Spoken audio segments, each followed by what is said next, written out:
The relentless sun hung low over Shadow Creek, its scorching heat reflecting off the shattered glass and jagged ruins of what had once been a peaceful desert town. Smoke curled lazily into the air, carrying the acrid scent of charred wood and metal. Rachel Morrison crouched low behind a broken wall, her heart pounding like a war drum. This wasn't the quiet town she had left behind. Shadow Creek was now a battlefield. The cartel had come in force, an army of black SUVs and heavily armed mercenaries led by the one figure she thought she'd put behind bars for good: the surgeon. His escape had sent shockwaves through the system, but it was his act of vengeance that struck the most chilling chord. Shadow Creek wasn't just a target. It was a message. "Commander?" Johnson's voice crackled in her earpiece. His tone was grim but calm. "We've established defensive positions at the northern perimeter. Martinez and her deputies are holding the east. What's your call?" Rachel exhaled slowly, her SEAL instincts kicking into overdrive. She was outnumbered and outgunned, but she wasn't outmatched. The key to winning wasn't brute force. It was precision, strategy, and knowing when to strike. "Hold the line," she replied, her voice steady. "We don't let them advance beyond the main strip. Martinez needs to cover the tunnels. If they gain access to the underground routes, it's over." As the words left her lips, the faint rumble of engines grew louder. The cartel convoy was advancing, their headlights cutting through the smoke like predatory eyes in the dark. Rachel checked her weapon, the grip familiar and comforting in her hand. She turned to her team, a mix of seasoned SEALs, Ghost Team operators, and Martinez's trusted deputies. They were tired, battered from days of fighting, but their eyes gleamed with determination. "This is it," Rachel said, locking eyes with each of them. "We hold this town. We protect these people, no matter what." The team nodded, their resolve as solid as the red rock formations surrounding Shadow Creek. From her vantage point, Rachel spotted the surgeon's SUV near the middle of the convoy. His silhouette was unmistakable, even through the haze. She felt a cold fury rise within her. He wasn't here just to win. He was here to destroy everything she had fought to protect. Her earpiece buzzed again. "Rachel," Martinez's voice came through, tense but controlled. "They're testing the east barricade. My deputies are holding, but we need reinforcements." Rachel's mind raced. She couldn't spread her forces too thin, but the east flank was vital. If the cartel broke through there, they could circle back and trap her team in the town center. "Johnson," she barked, "send 2 of your men to Martinez, keep the rest on overwatch. We're gonna hit them where it hurts." The cartel's first wave was met with a coordinated barrage. Martinez's deputies held their ground, their shotguns and rifles barking in defiance as the cartel fighters advanced. Rachel moved like a shadow through the chaos, picking her targets with surgical precision. Every shot counted. Amid the gunfire, a distinct voice cut through the noise. The surgeon's. He was rallying his men, directing their movements with the calm efficiency of a battlefield general. Rachel's jaw tightened. This was personal. He signaled to Johnson, "I'm going after him, cover me." "Understood," Johnson replied, already moving to provide suppressive fire. Rachel weaved through the debris-strewn streets, her every step deliberate. She reached the surgeon's position just as he stepped out of his SUV, flanked by 2 heavily armed guards. Their eyes met. For a brief moment, the chaos around them faded. Well, the surgeon said, his voice dripping with mockery. "Commander Morrison, I was wondering when you'd show up." Rachel didn't waste words. She raised her weapon and fired. The surgeon moved faster than she expected, using one of his guards as a shield. The bullet found its mark, dropping the man instantly. The second guard lunged at Rachel, but she sidestepped, driving the butt of her rifle into his face. He crumpled to the ground, unconscious. The surgeon didn't run. Instead, he stood his ground, a thin smile playing on his lips. "You've made this personal, Rachel," he said, drawing a sleek ceramic knife. "Let's see how you do without your team to back you up." Rachel didn't flinch. "You should have stayed in prison." The fight was brutal. The surgeon moved with deadly precision, his blade slashing through the air in calculated arcs. Rachel countered with fluid movements, her training honed for moments exactly like this. They traded blows, each one testing the other's limits. Finally, Rachel found an opening. She disarmed him with a swift strike, sending the knife skittering across the ground. "It's over," she said, her weapon trained on him. The surgeon chuckled, blood dripping from a cut on his lip. "You think killing me will end this? The cartel is bigger than me, bigger than you. You can't stop it." Rachel's eyes hardened. "Maybe not, but I can stop you." Before she could pull the trigger, an explosion rocked the ground beneath them. The cartel had breached the tunnels. "Commander," Martinez's voice shouted through the comms, "they're in the tunnels. They're trying to flank us." Rachel cursed under her breath. She couldn't waste another second on the surgeon. She pistol whipped him, knocking him unconscious, and called for extraction. "Johnson, secure the surgeon. Martinez, fall back to the church. We'll regroup there." Shadow Creek's tunnels were a labyrinth of darkness and echoes. Rachel led the charge, her night vision goggles illuminating the narrow paths. The cartel was using the same routes she had once turned into a battlefield. Now, she had to outmaneuver them again. Martinez's deputies held the line at the church basement, their shotguns echoing in the confined space. Rachel's team flanked the cartel fighters, taking them down one by one. The battle was chaotic, brutal, but they were holding. As the last cartel fighter fell, Rachel took a deep breath, her muscles aching but her resolve unbroken. The tunnels were secure. For now. When dawn broke over Shadow Creek, the battle was over. The surgeon was in custody, his cartel forces decimated. Rachel stood on the steps of the church, watching as federal agents arrived to process the scene. Martinez approached, her uniform streaked with dirt and blood. "We did it," she said, her voice heavy with exhaustion. Rachel nodded. "This town is safe, for now." She looked out over the ruined streets of Shadow Creek, her heart heavy but her spirit unyielding. The fight wasn't over. It would never be over. Not until every cartel was dismantled and every innocent life saved. As the sun rose higher, Rachel made a silent promise to herself and to the people of Shadow Creek. This was just the beginning. The dust had barely settled in Shadow Creek. The federal agents were wrapping up their work, clearing the last of the debris left behind by the cartel's rampage. Rachel sat quietly in the local church, now temporarily converted into a refuge for survivors. She stared at the small, unlit altar ahead, her mind weighed down by the staggering cost of this war. Lives were saved, yes, but the losses were undeniable. And for every cartel leader brought down, another would rise. The fight was endless, but this time, something felt different. The wounds of Shadow Creek were personal now, and Rachel knew she couldn't walk away from this one. A soft knock at the door broke her reverie. Martinez stepped inside, her face worn from exhaustion but still carrying a steely determination. "You're going to want to see this," she said, holding up a satellite phone. Rachel rose from the pew, taking the phone and pressing it to her ear. "This is Morrison," Rachel said, her voice sharp but subdued. "It's Mike," came the familiar voice on the other end. "We've intercepted some intel you'll want to act on immediately.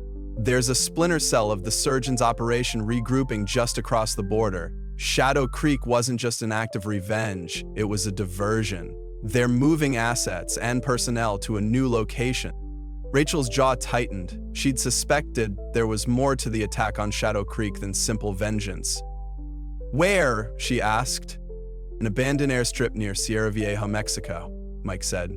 "Our sources say they're consolidating what's left of the surgeon's network and preparing to rebuild. If they get this operation off the ground, it'll be 10 times worse than before." "How much time do we have?" Rachel asked, already piecing together a mental map of the region. "Not much," Mike replied. 12 hours, maybe less. "And Rachel, they're bringing in heavy firepower this time. You'll need to go in hot." Rachel nodded to herself. "Understood. I'll assemble the team." She handed the phone back to Martinez, her mind already working through the logistics. There wasn't time to wait for federal backup. This had to be done now, and it had to be done right. 4 hours later, Rachel and her team were in the air, flying low in a C-130 toward the Sierra Vieja range. The mood on board was tense but focused. Johnson sat across from her, his face illuminated by the faint glow of a map he was studying. Martinez was checking her weapon, her movements precise and methodical. Carlos, Maria's nephew, had volunteered to join them for this mission, bringing his local knowledge and unrelenting drive for justice.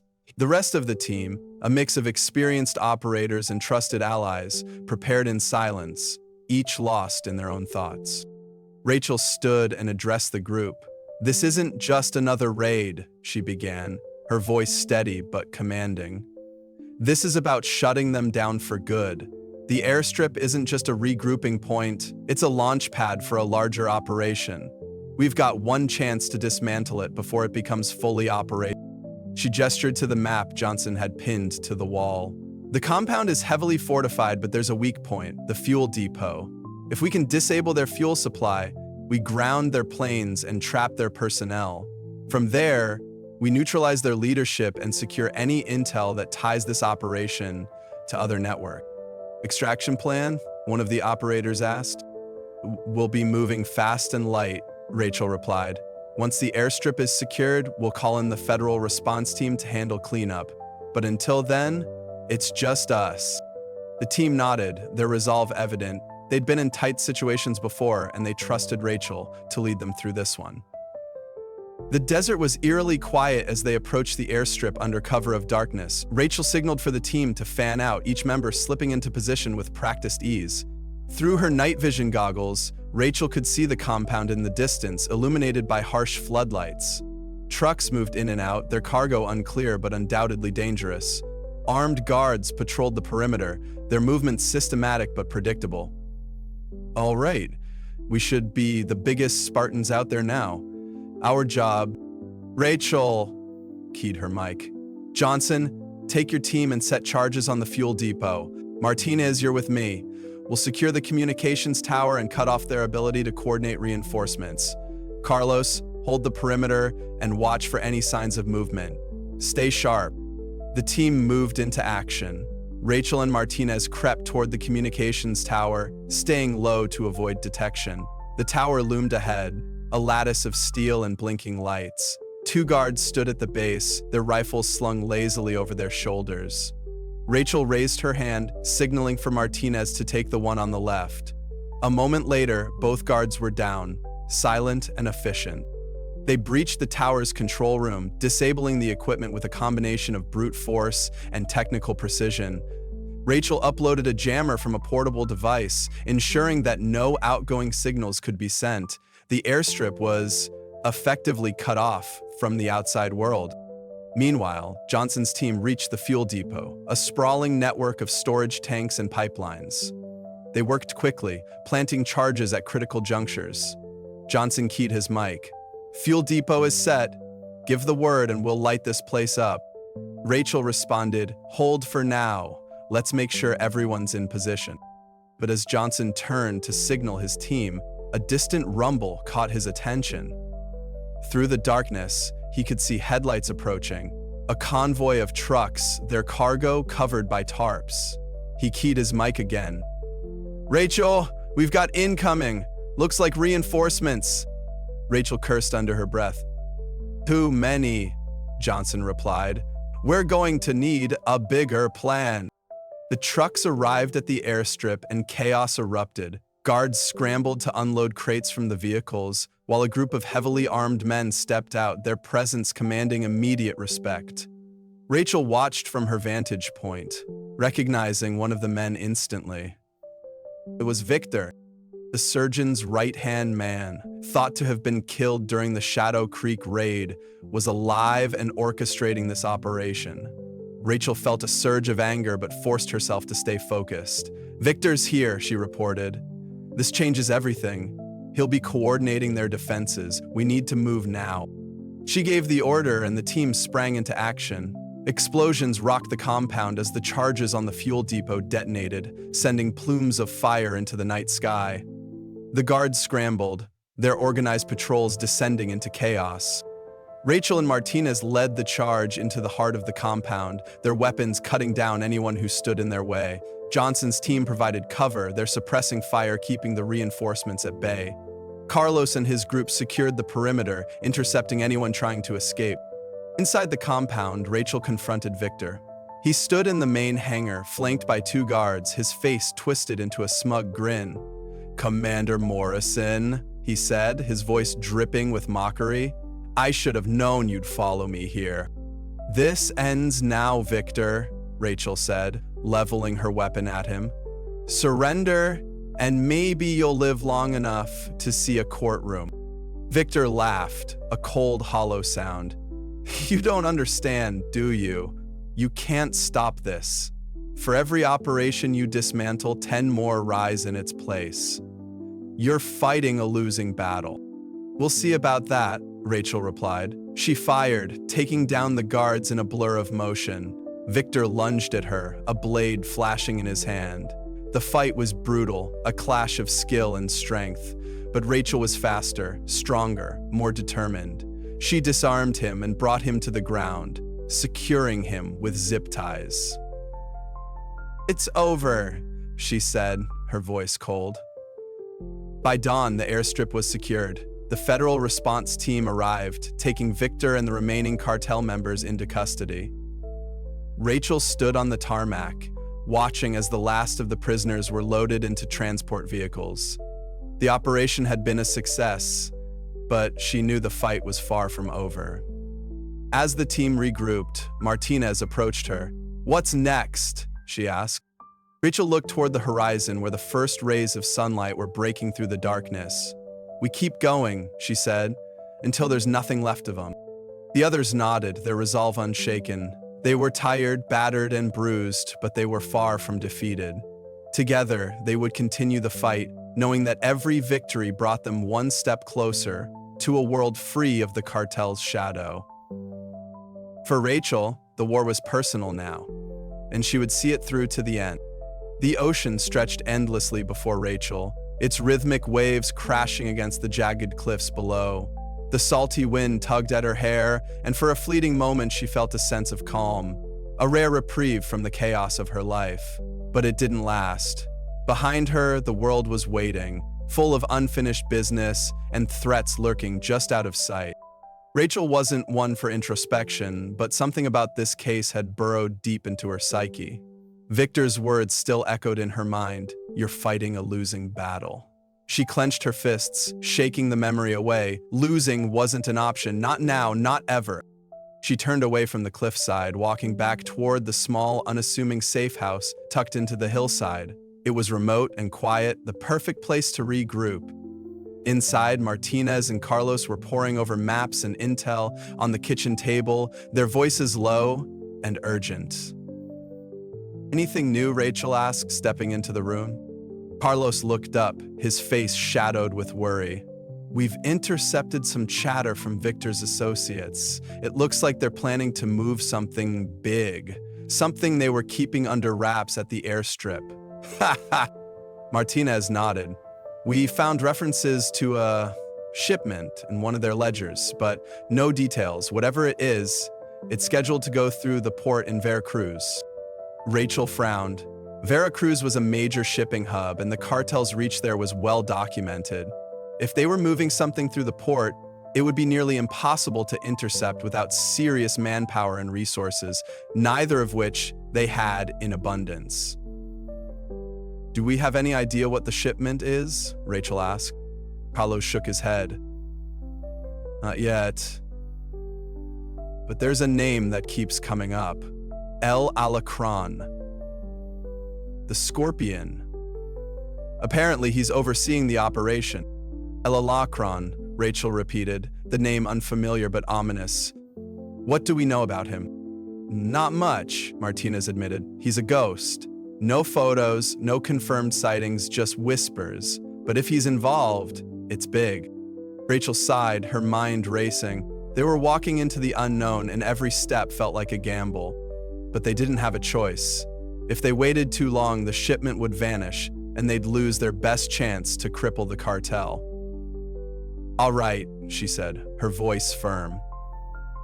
"We'll head to Veracruz, but we need more intel before we make a move. Carlos, reach out to your contacts in the area. See if anyone's heard anything about this shipment or the Scorpion. Martinez, start working on a way to get us into the port unnoticed. I'll check in with Mike and see if he can pull any strings on his end." The team nodded, already diving into their tasks.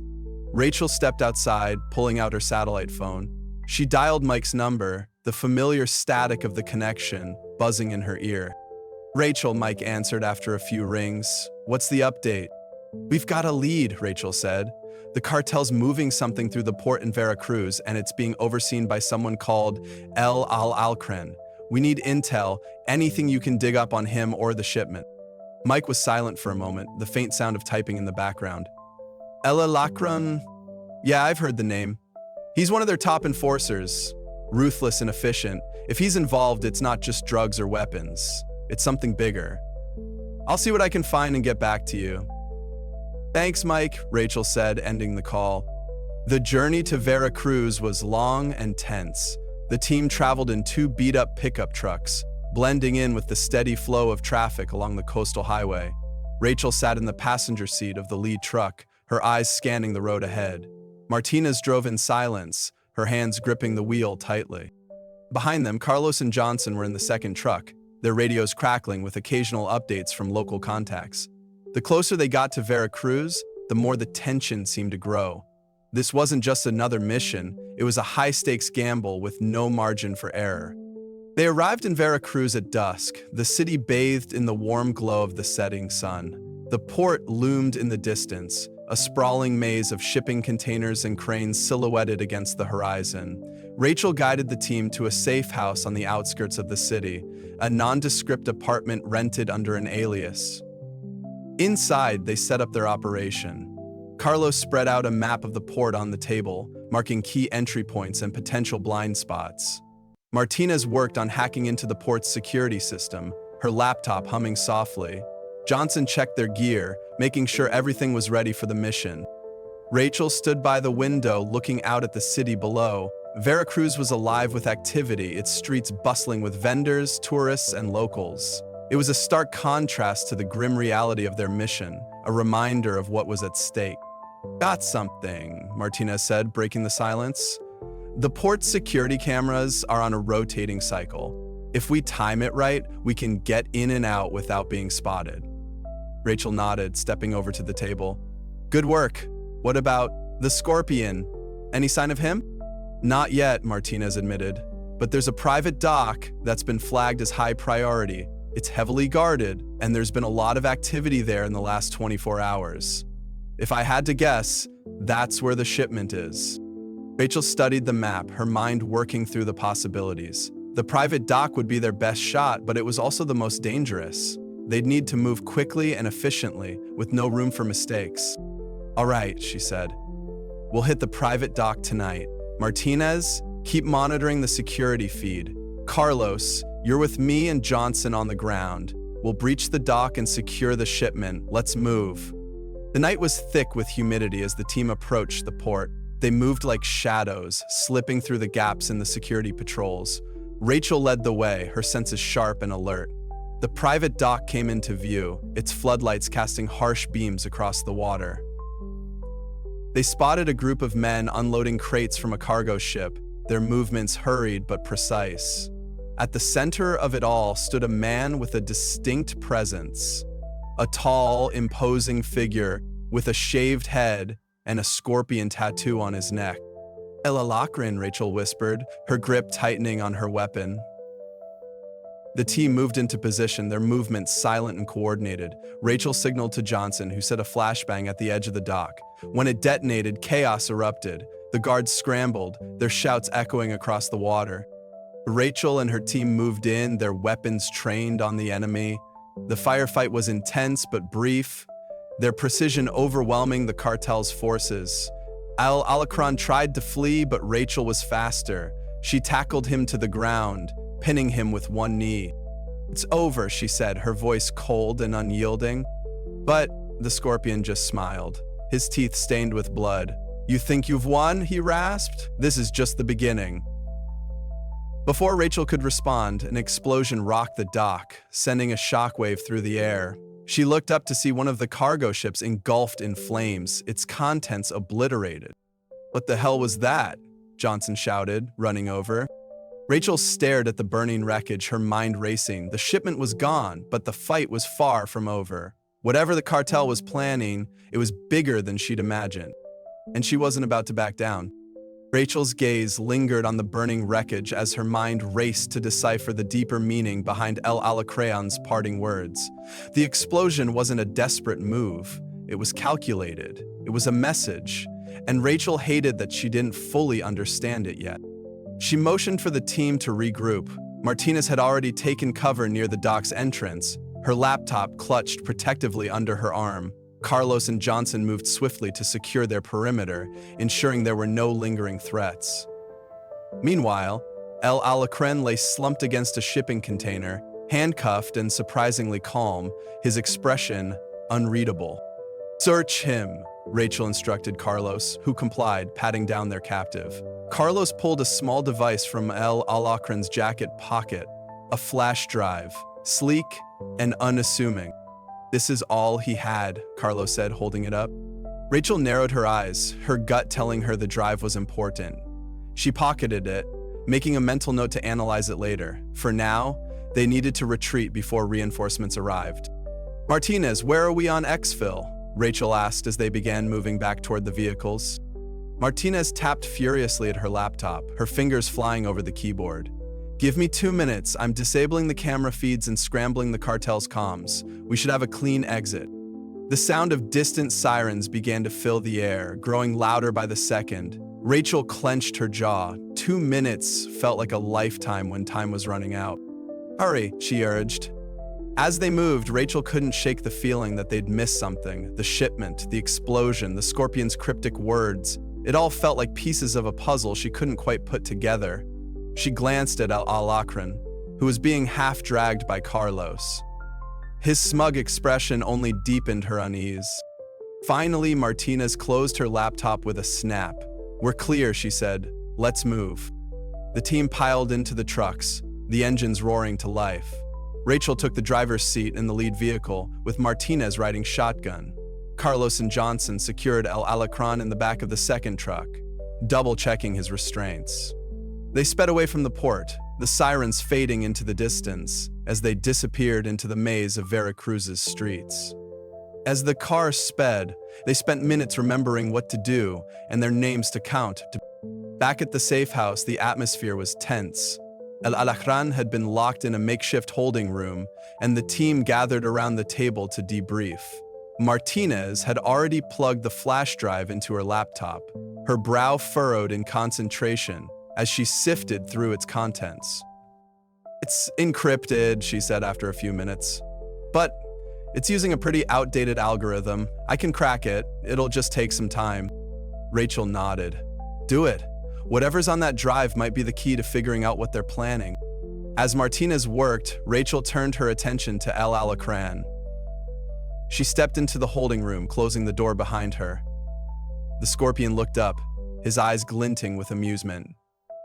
"You think you've won something, don't you?" he said, his voice smooth despite the situation. Rachel crossed her arms, her expression cold. "I think you're going to tell me what I need to know." El Alacrane chuckled, shaking his head. "You're in over your head, chica. You think taking me down will stop what's coming? You have no idea what you're dealing with." Rachel leaned in, her voice low and dangerous. Then enlighten me." For a moment, the Scorpion said nothing. Then he smiled, a slow, deliberate smile that made Rachel's skin crawl. "You've already lost," he said simply. "You just don't know it yet." Rachel felt a chill run down her spine, but she didn't let it show. She turned and left the room, slamming the door behind her. She had no time for cryptic threats. Whatever the cartel was planning, she was determined to stop it. Hours passed and the team worked tirelessly to piece together the puzzle. Martinez finally broke the silence, her face lit by the glow of her laptop screen. "I'm in," she announced. "The drive contains a series of shipping manifests, coordinates, and what looks like a schedule. It's heavily coded, but I think I've figured out the basics." Rachel moved to stand behind her, peering over her shoulder. "What's the schedule for?" Martinez pointed to a line of text on the screen. It's a timeline for a series of coordinated operations. From what I can tell, they're targeting multiple locations, exports, distribution centers, even airports. This isn't just about moving product. They're expanding their entire network. Rachel's stomach sank. If the cartel was broadening their operations on such a massive scale, it would be nearly impossible to stop them. And with El Alacran's cryptic warning still ringing in her ears, she knew they were running out of time. "Do we have any idea where they're hitting next?" she asked. Martinez shook her head. "Not yet. The coordinates on the drive are incomplete. They're missing key details. But if we can intercept their communications, we might be able to fill in the gaps." "Do it," Rachel said. "In the meantime, we need to figure out what to do with El Alacran. He's a liability, but he might still have information we can use." Carlos leaned against the wall, his arms crossed. "He's not going to talk. Guys like him would rather die than betray the cartel." "Then we make him think he has no choice," Rachel said firmly. "Everyone has a breaking point." As the team worked through the night, Rachel found herself drawn back to the holding room. She stood outside the door for a moment, gathering her thoughts, before stepping inside. El Alacran looked up at her, his expression unreadable. "Back for more?" he asked, his tone mocking. Rachel didn't rise to the bait. Instead, she pulled a chair over and sat across from him, her gaze steady. "You're smart," she said. "You know how this ends if you don't cooperate." The scorpion raised an eyebrow. "And if I do? You think the cartel will just let me walk away?" "They won't have a choice if they're dismantled," Rachel said. "Help us, and you might have a chance at a new life. Refuse, and you'll rot in a cell for the rest of your days, if you're lucky." For the first time, a flicker of doubt crossed El Alacran's face. Rachel seized the moment. "You think you're untouchable," she continued, "but everyone has a weakness. And if you don't tell us what we need to know, we'll find yours." El Alacran said nothing, his jaw tightening. Rachel stood, her expression hard. "Think about it," she said, before leaving the room. By morning, Martinez had made another breakthrough. "I've intercepted a transmission," she said, her voice urgent. "It's in code, but it matches the coordinates on the drive. I think I've found their next target." Rachel leaned over the laptop, her eyes scanning the screen. The coordinates pointed to a remote airfield on the outskirts of the city, a perfect location for smuggling operations. "This is it," she said. "We need to move now." The team sprang into action, gathering their gear and preparing for the mission. Rachel felt a renewed sense of purpose as they loaded into the trucks. The cartel thought they were untouchable, but they were about to learn otherwise. As they sped toward the airfield, Rachel couldn't shake the feeling that they were walking into something bigger than they'd anticipated. But she pushed the doubt aside. They'd come too far to turn back now. Whatever awaited them at the airfield, Rachel was ready to face it head-on. The trucks roared through the winding streets of Veracruz, the morning sun casting long shadows on the buildings. Rachel gripped the wheel tightly, her thoughts racing as they approached the airfield. She had been in countless high-stakes situations before, but something about this mission felt different. It wasn't just the scale of the cartel's operations, it was the feeling that they were barely scratching the surface of a much larger, more insidious plan. 5 clicks out, Martinez said, her eyes scanning the GPS on her tablet. She looked up, her voice steady. "We'll reach the perimeter in less than 10 minutes. Rachel nodded. "Everyone, check your gear. This isn't going to be a simple snatch and grab. We don't know what we're walking into."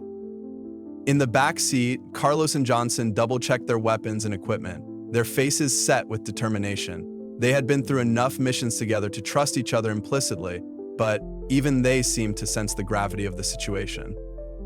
As they approached the airfield, Rachel slowed the truck, pulling off the main road and into the cover of a dense grove of trees. From their position, they could see the sprawling expanse of the airfield, surrounded by high fences topped with razor wire.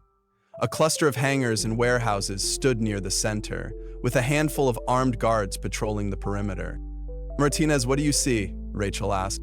Martinez adjusted her drone controller, guiding the small device higher into the air. The live feed on her tablet displayed a bird's-eye view of the airfield. "Looks like they've got a shipment being prepped," There's a cargo plane on the tarmac, and a convoy of trucks is offloading crates. I'm counting at least 20 hostiles. Rachel's brow furrowed as she studied the feed. The crates being offloaded were large and nondescript, but she had no doubt they contained something valuable and dangerous. If they could intercept the shipment and seize the cargo, it would deal a significant blow to the cartel's operations. We'll split into 2 teams, Rachel said, formulating a plan. Carlos and Johnson, you'll secure the truck convoy and prevent them from leaving the airfield. Martinez and I will take the hangars and try to get a closer look at what they're shipping. Eliminate any threats, but keep it quiet. We don't want to alert them until we're ready. The team nodded, their expressions resolute. They moved swiftly, slipping out of the trucks and into the cover of the trees. The approach to the airfield was tense, every rustle of leaves and snap of twigs making Rachel's heart race. She signaled for the team to halt as they reached the outer fence, her eyes scanning for any weak points. "There," she whispered, pointing to a section of the fence that had been patched haphazardly with a sheet of corrugated metal. Carlos moved forward, using a pair of bolt cutters to create an opening. One by one, they slipped through the gap, their movements silent and precise. Once inside, the team split up as planned. Rachel and Martinez moved toward the hangars, staying low and using the shadows for cover. The airfield was eerily quiet, the distant hum of the cargo plane's engines the only sound. Inside the first hangar, Rachel found what she had been dreading: rows of crates marked with symbols she didn't recognize. She pried one open with a crowbar, her stomach sinking as she revealed its contents: stacks of high-powered rifles, ammunition, and explosives. "This isn't just a shipment," Martinez whispered, her face pale as she examined the crates. "This is enough firepower to arm a small army." Rachel's mind raced. If the cartel was stockpiling weapons on this scale, it meant they were planning something far bigger than drug trafficking. But what? And how far had their influence spread? Before she could voice her thoughts, the sound of shouting echoed from outside. Rachel's radio crackled to life, Carlos's voice urgent. "We've been made! Hostiles on the move! Convoy is trying to pull out!" Rachel cursed under her breath. "Martinez, stay here and secure the intel. I'm going to back them up." She bolted out of the hangar, her weapon at the ready. The airfield was now a flurry of activity, with guards scrambling to defend the convoy. Gunfire erupted as Carlos and Johnson engaged the enemy, their shots precise and controlled. Rachel joined the fray, her focus razor-sharp as she took down one hostile after another. The chaos was overwhelming, but the team moved like a well-oiled machine, their training and experience carrying them through the firefight. Finally, the last of the guards fell and the airfield fell silent once more. Rachel approached the convoy, her heart pounding as she surveyed the scene. The trucks had been disabled, their tires shredded and engines smoking. "Status?" she called out. Carlos emerged from behind one of the trucks, blood seeping from a shallow graze on his arm. "We're good. No casualties on our end." Rachel nodded, relief washing over her. But the feeling was short-lived. As she turned toward the cargo plane, she saw its engines roaring to life. "They're trying to take off," she said, her voice sharp. "We can't let them leave." Without hesitation, Rachel sprinted toward the plane, her team close behind. The plane began to taxi down the runway, its massive frame picking up speed. Rachel raised her rifle, aiming for the tires, and fired. The shots hit their mark, the plane lurching as its landing gear collapsed. It skidded to a halt at the end of the runway, smoke billowing from its engines. Rachel and her team approached cautiously, their weapons trained on the cockpit. The pilot and co-pilot raised their hands in surrender, their faces pale with fear. Rachel lowered her weapon, her chest heaving as she caught her breath. They had stopped the plane and secured the shipment, but the sense of victory was bittersweet. Whatever the cartel was planning, this was only the beginning. As the team began securing the airfield and cataloging the cargo, Rachel's mind raced with questions. Who was funding the cartel's operations? What was their ultimate goal? And how far were they willing to go to achieve it? One thing was certain, the fight was far from over, and Rachel wasn't about to back down. Enjoyed this video? There's another incredible one right here. Subscribe now to make sure you're the first to see all our newest stories. Beat bottom form.